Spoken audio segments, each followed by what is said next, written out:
Hi folks, welcome to the Epochs of Lotus Eaters. This is the third of a three-part series we're doing on the Duke of Wellington, the conqueror of Tipu Sultan, the liberator of the Iberian Peninsula, and now I suppose the nemesis of Napoleon. Yeah. So, well, last time we left off where the Napoleonic forces had been beaten across Europe and Napoleon had been exiled to Elba. The Emperor of Elba. The Emperor of Elba. But he did escape. Now, I'm not going to do the 100 Days and Waterloo in all that much detail because I've sort of done it twice already. One in our series about Napoleon, and I also did a very early Epochs reviewing the film, the 1970 film Waterloo with Critical Drinker. Do check that out. Yeah. So I'm going to go over it a bit, but I'm not going to do it in fantastic detail. If you want the detail of what happened to Napoleon on Elba and how he got out, well, you can check out the previous Epoch. Yeah.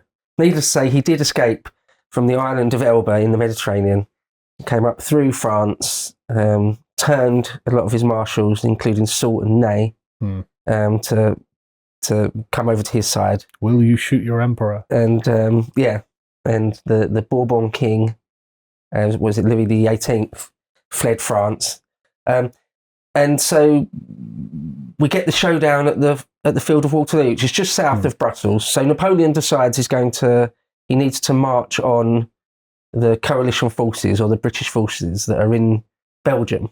So just a quick thing, what's Wellington been doing during the 100 Days? Or before the 100 Days, sorry. While Napoleon's at Elba. Yeah, there was the Conference of Vienna, where all the successful, or the winning side of the Napoleonic Wars get together to sort of carve up Europe, a bit like a Treaty of Versailles. What are we going to do with our newly won peace? So there was the Conference of Vienna, and they hadn't got anywhere near the end of it. These big peace conferences take ages. Yeah. Versailles took months and months and months. So it must have taken even longer back then. Yeah. So they hadn't finished sort of wrangling over what they were going to do when news comes that Napoleon has escaped. So Wellington, who was sort of the obvious choice to sort of lead the coalition or be at least one of the coalition commanders, was up in Brussels. As I say, Waterloo is just south of Brussels, really. And I won't go into this in fantastic detail, but the Prussian commander, Blucher, sorry, I've been pulled up on pronouncing that incorrectly before. Napoleon saw that we hadn't joined up our armies. We would, together, the Prussians and the British, would be sort of irresistible at that point. I mean, we outnumbered him on the day at Waterloo as it was. He had 75 odd thousand men. We had 110, 120 odd thousand. So the classic thing and the correct thing to do is to put his army between us and the Prussians. Yeah. So there was the story famously goes that there was a ball going on when Wellington got the news that Napoleon and his marshals had crossed the Sambre River at Charleroi. They wasn't sure whether he was going to cross and go up towards Mons or a bit further east at Charleroi. But when he did cross at Charleroi, it was sort of clear that he wanted to divide us and the Prussians, which he did, ultimately to no avail. Spoiler alert. There was a battle 2 days before Waterloo. Some people think of it as just like a preliminary engagement, but it was a pretty much a full-blown battle at Quatre-Bras. Like they lost 5,000 men, we lost 5,000 men. A full-blown thing, 25, 30,000 aside. Yes, only a minor engagement. Right. Yeah, that's huge. Because Waterloo was a big battle. Yeah. There were bigger ones, but not many. Like Leipzig, Austerlitz, Borodino are sort of bigger, but they are giant. Yeah. So Waterloo was big and very bloody one, no doubt about that. A few great quotes from Wellington. He said, "I would at any time have rather heard that the French army had received a reinforcement of 40,000 men than that he, Napoleon, had arrived to take command." So again, it's one of the most famous battles in all of history, certainly just from a quick an English thing on point that of view. quote. That quote tells you a lot about warfare generally. Very much the sort of army of lambs led by a lion, rather than an army of lions led by a lamb, as Alexander put it. Even like across that span of time, 2,000 years, it's still true. The commander doesn't have the gall, the guts, the grit to do aggressive things, then it doesn't matter how good the soldiers are. True. And just a quick thing as well, Napoleon's lost most of his good soldiers as well, hasn't he? Oh, yeah. Hundreds of thousands of good soldiers. And so Napoleon's army is of much lower quality than it would have been in previous years. For sure. For sure. I mean, his campaigns are the best part of 20 years, and over that 20 years, his very, very best men had passed away. That'd be a little less generous than that. Well, he'd got his best men killed. Yeah, hundreds of thousands of them. I hadn't quite finished. Sorry. Sorry. I was going to go on to say that, but particularly in the Russian campaign of 1812, most historians say that there, some sort of inner cadre, especially amongst his old guard, perished on that campaign, which was only like a year ago or 2-3 years ago now. But so, yeah, all throughout 1813, when he's on the retreat, just before his first abdication, he had to recruit really, really completely fresh, green, very young men. Yeah. So by 1815 here, it's a pale shadow of sort of the once great legions of veterans he once had at his command. It's not that anymore. Yeah, because I mean, the thing about Waterloo is I always thought if Napoleon had had just his army in its heyday, it's quite easily possible that he would have won. Yeah. And swept us into the sea, turned and crushed the Prussians like he'd done previously. Maybe. Like, it's entirely possible that could have happened. And so it's just like... Absolutely, maybe. And he didn't have a good day. Yeah. And Waterloo wasn't exactly a resounding victory. Well, I mean, it wasn't obviously a decisive victory, but like, as Wellington puts it, nearest damn thing, run thing I've ever seen in my life. Yeah. So it was on a knife edge, even with Napoleon's inferior infantry and whatnot. In the end, it was an absolutely decisive victory, but on the day, it was close. Yeah, that famous quote was a damn close run thing, absolutely. So Napoleon, how much genius he displayed on the day of battle towards the latter half of his career. Some days he was still great, and other days he wasn't. So in 1813, he quite often displayed some of his old genius, as good as he ever was. And then on other days, not so much. On other days, he auto-combated it. Yeah. And on the day of Waterloo, he had a bit of a stinker, to be honest. He was ill that night. Yeah. The night before, he was ill. And the morning, in fact, he was ill. So just a few details. It had rained all night, and for a portion of the morning as well. To the point where the field at Waterloo was waterlogged and muddy. And that really, really hampered the sort of efficient movement of artillery pieces, wheeled artillery pieces. Probably didn't help the assault of the infantry either. Yeah, right. But especially on hillsides, Napoleon really couldn't do what he wanted. Because one of the things Napoleon was always famous for is just moving around his artillery very, very quickly and perfectly, that sort of thing, and he just couldn't do it. So he had to wait, or he decided to try and wait. Didn't really have much option, but to wait until the morning sun had sort of dried the ground out just enough that he could start doing all sorts of manoeuvres with his artillery. And so it wasn't until about 11:30 in the morning when things really started to kick off. That's fairly late in the day. With these big battles, like Leipzig was 2 days, or even 3 days, was it? With these really, really big ones, you need the whole day, really, to do what you want, unless you get lucky. Well, yeah. So he's wasted a bit of the morning there. Just a quick aside as well. At this point, Napoleon's suffering from all sorts of pathologies. Hasn't he got like syphilis and various other... Well, we're not sure. I don't think he had syphilis, but in the end, he died probably almost certainly of like a stomach cancer, Right. and he was probably suffering from that already. Yeah. But the point is, he had loads of ailments. I remember when I was in school, actually, seeing a textbook, and it's a picture of Napoleon and just pointing, the little bits pointing to each part of his body. And I was like, he had some sort of STD because it was mentioned on this thing. I can't remember what it was. But the point is, he was just riddled with diseases and infirmities that he had accrued over 20 years of campaigning, which can't have been pleasant. He was certainly no spring chicken anymore. Yeah. He was sort of firmly middle-aged and a bit overweight and probably dying. Yeah. I mean, he didn't actually die for a few years. But definitely suffering. But yeah, he's beginning to suffer from the ailments that would eventually kill him. Often there's pictures of him. It was sort of a fashion of the day to have one hand sort of in your tunic or something. But some people say maybe it was just he was constantly just holding his stomach because he was in pain all the time. Yeah. And it became a fashion to do that. But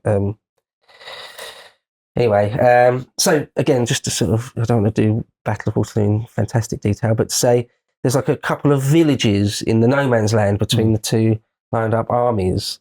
Wellington later wrote, the enemy commenced a fierce attack upon our post at Huguemont. I'm probably pronouncing that incorrectly. It's fine. We pronounce everything incorrectly. I had occupied it with a detachment of guards, and it was maintained throughout the day with the utmost gallantry. This was notwithstanding the repeated efforts of large bodies of the enemy.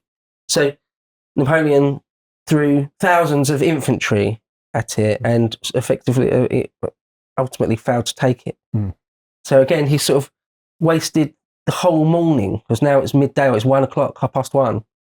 He's wasted sort of half the day. Well, not wasted, he's tried and failed to... I feel like we've rushed to Waterloo a bit quickly. I really wanted to know what Wellington was doing in the meantime. I mean, I assume he was just, okay, I'm going to nip back to Britain or whatever and get the army together.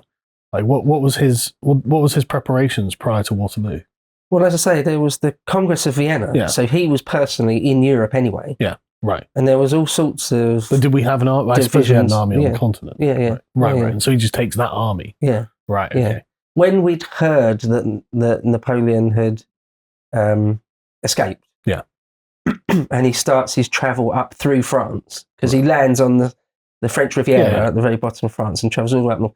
And when it becomes clear that the various marshals, like Ney, been sent to bring him back to Paris in an iron cage and have failed to do so.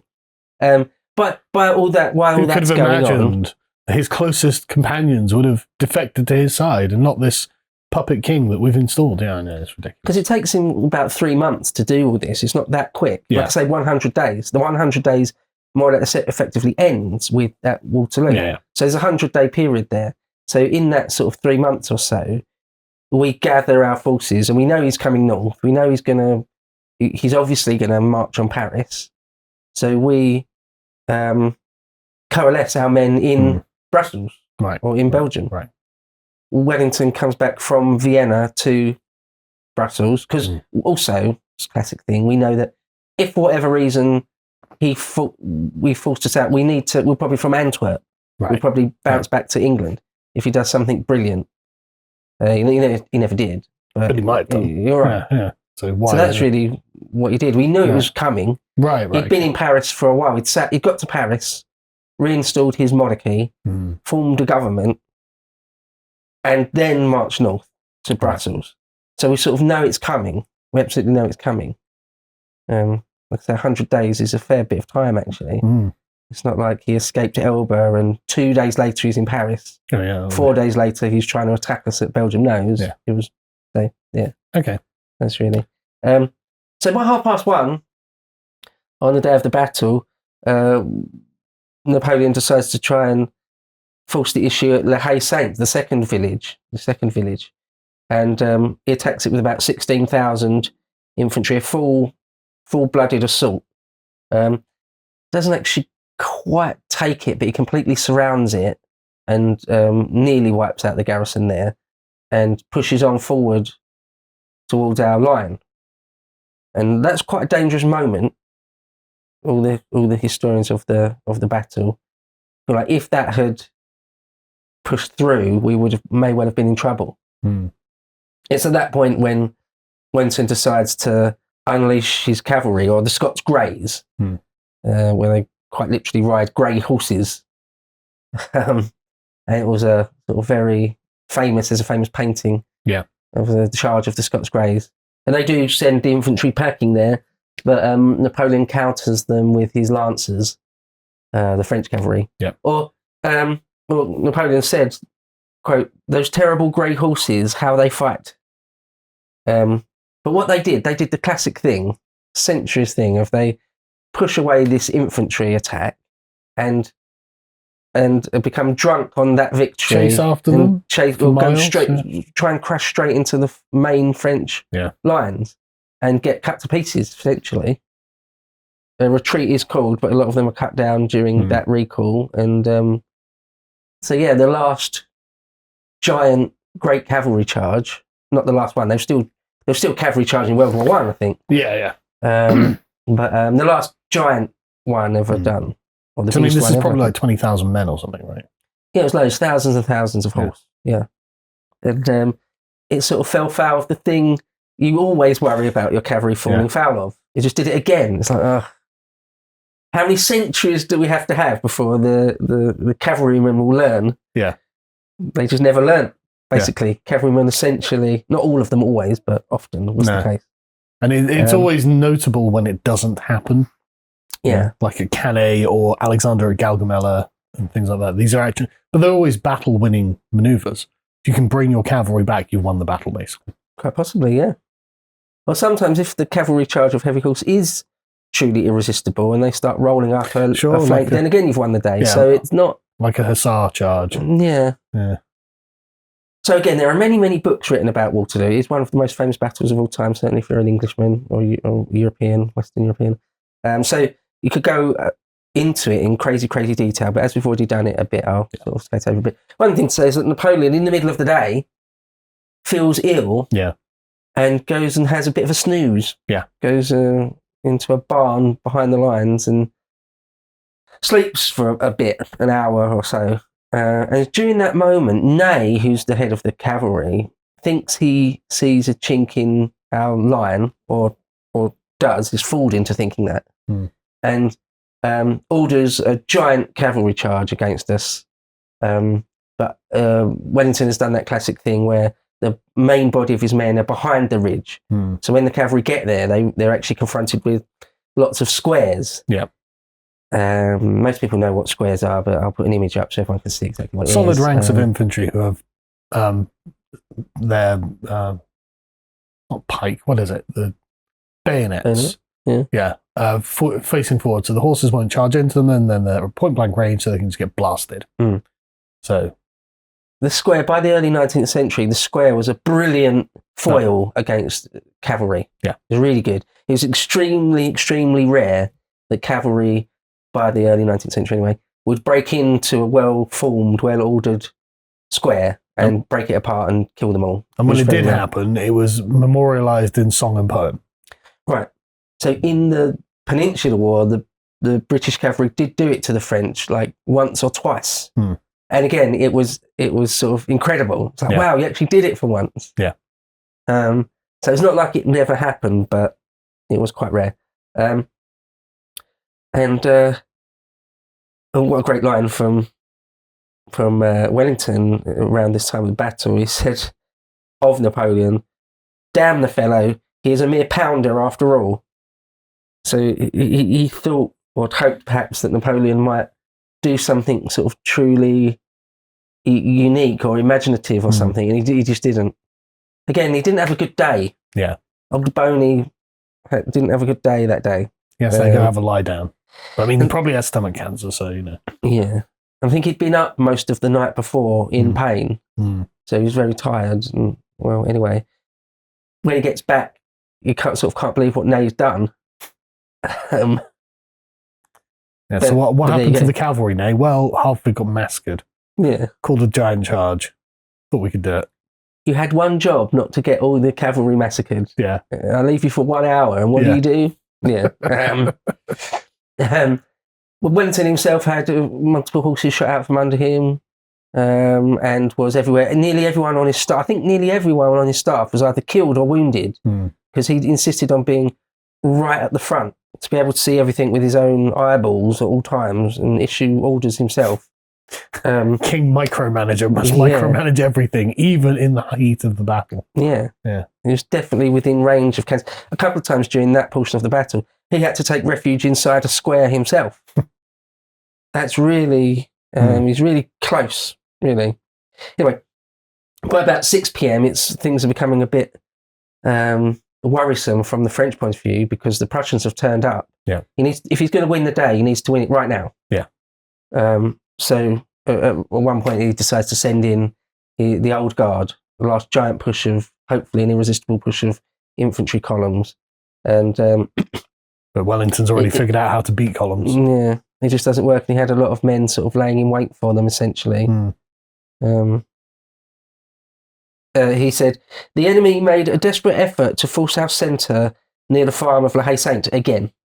The farm, after a severe contest, was defeated. There's a few thousand men there, and I think only 42 survived, so they're basically wiped out. Blimey. But it wasn't enough, because when they pushed on forward into our line, we did stop them.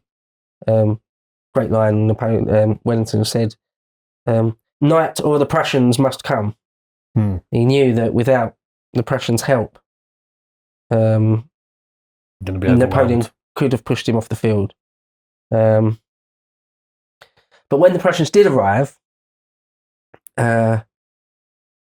finally, Napoleon had sent some sort of detachment out to try and slow them down, but they'd pushed through him. When he did arrive late in the afternoon, Napoleon basically couldn't make his mind up exactly what to do for a while. Not all that long, but he paused, he hesitated for a bit, perhaps half an hour.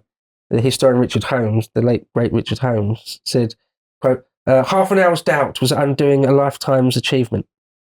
And that just says it all. Summarises everything. That just says it all. And at this point where Napoleon basically throws everything he's got left into the maelstrom, all his remaining artillery blasting away as much as they possibly could, Wellington said, quote, hard pounding this, gentlemen. Stand fast. We must not be beat. So we're getting a good view of how things are from Napoleon's point of view. But what was it like from the British point of view, from Wellington? Because the French assault must have been bloody terrifying. Yeah. And so how are Wellington and the British doing at this point? Right, well, he never lost his nerve. That's his classic thing, is that he never lost his nerve. Like that quote there. Just stand fast. Another thing that perhaps gives you an idea of Wellesley's mindset is his second in command, Uxbridge, the Lord Uxbridge, Henry Paget, at one point, right near the end of the day, gets his leg blown off. You know that story? Yeah. And he's supposed to have said, by God, sir, I've lost my leg. By God, sir, so you have. Yeah, and he just turned and said that. Yeah. So it's like, again, his favourite horse, his charger, Copenhagen, he rode for some of the battle, but he sort of, when things got a bit too hot, he used other horses, and he had more than one shot out from under him. And yet he never lost his nerve, never lost his bottle. So it was always that sort of his mindset. But he knew it was extremely close. Like, at one point in the afternoon, he said, if the Prussians or night doesn't come, we are probably lost. Yeah. But yeah, quite a lot of the British regiments, from a lot of the day, just sort of had to stand there and just take the incoming artillery from the French. So it's sort of one of those exercises in nerve. Yeah. And then you've got like various infantry charges. Yeah. Cavalry charges. Like I say, the contest at La Haye Sainte was a bitter, bloody, like last stand, Alamo type deal. Yeah. Yeah. Really bad. Yeah. I mean, the casualties, to give you an idea, the French lost something in the order of 33,000 men out of about 73. We lost something in the order of 22,000 men. Jesus Christ. Yeah. That's atrocious. It's a really bloody day. It really, really was. Yeah. But that's probably the worst Wellington's ever had. Picton was killed. General Picton, one of Wellington's favourite, closest corps commanders. Because didn't we have about 50,000 men and we were waiting for like another 50,000 from the Prussians? Yeah, in that ballpark. Well, we had about 30,000 men. The Dutch gave us about 17,000. Yeah. We had another 11,000 from Hanover. Right. Well, I mean, and the Prussians. I mean, there's 6,000 from Brunswick. Right. And Blucher had 50,000 of his own. Yeah. So once we got together, we had the bigger army. We had in the order of 120,000 men. But while Blucher's absent from the field, we're actually being overwhelmed by a greater number of Frenchmen who seem to be really going for it. Oh, yeah. It was all or nothing. Yeah. It was absolutely all or nothing. I mean, Napoleon knew that if he lost that battle, that was it. There would be nothing. There's nothing between the Allies and Paris again. Yeah. He had no second, because he'd got together all his army corps. He'd got together pretty much everything he had. Yeah. Within reason. So I'm just trying to picture it from the British point of view, because it's just going to be constant musketry, charges, cavalry, thunder. You know, the ground would have been rumbling under your feet, while booms in the distance, you'd see the and then boom, boom, boom, boom around you. And then you just got the sort of just rows of French guys just shooting and charging and trying to pike you and stuff. And it just must have been absolute chaos, thundering chaos with people screaming all around you. It must have been prior to World War I, it's hard to think of anything worse than the Battle of Waterloo. 21,000 of the winners dead. It's awful. That's atrocious. There's a slaughter, Yeah. So it's just the whole thing is just like this awful, awful day. Sometimes when you get hit with a cannonball, it will sort of blow you apart, blow you to bits. Yeah. There's accounts I've read from Waterloo where some get hit in the head with a cannonball and it just takes your head off entirely. Yeah. Because the cannonball's quite big. Yeah. And when it's travelling at a few hundred miles an hour, it just obliterates a human being. Sometimes they might use grape shot or something, but often they use just a big old cannonball. Yeah, because it'll just crash through lines. Yeah. Sometimes they'll come sort of skipping towards you. Yeah. It's not just one trajectory. Sometimes it'll skip along. And there's a famous cavalryman's breastplate. Yeah. From Waterloo. With just a huge giant hole in the front and back of it. Yeah. Where a cannonball's just gone straight through him. Yeah. Yeah. So just very bloody day. Just to be clear, from the British side, and obviously from the French side as well, but from the British side, you've got to stand and defend essentially a ridge, a muddy, wet, cold ridge, under just this constant bombardment and constant infantry fire and cavalry charges and screams of pain, and you firing your own gun back at them. The sensory overload is awful on this day. And you've got to stand there, because if you run away, you're dead. Yeah, for some regiments of foot, your job that day was to basically stand there and get shot at all day long. Yeah. And when guys either side of you were shot or blown to pieces, you just shuffle up so there's no more holding. That's your job all day. Yeah. Crazy, really. It's just mad. Just think of what was, what your senses were constantly bombarded with. And that's assuming you didn't get wounded. So you didn't get killed. It's just and there's a damn fine chance that you will. So it's just just a lot of suffering from on the British side and the French side, obviously, but they're the bad guys, so don't care about them. No, certainly among the more bloody battles. To watch the full video, please become a premium member at lotuseaters.com.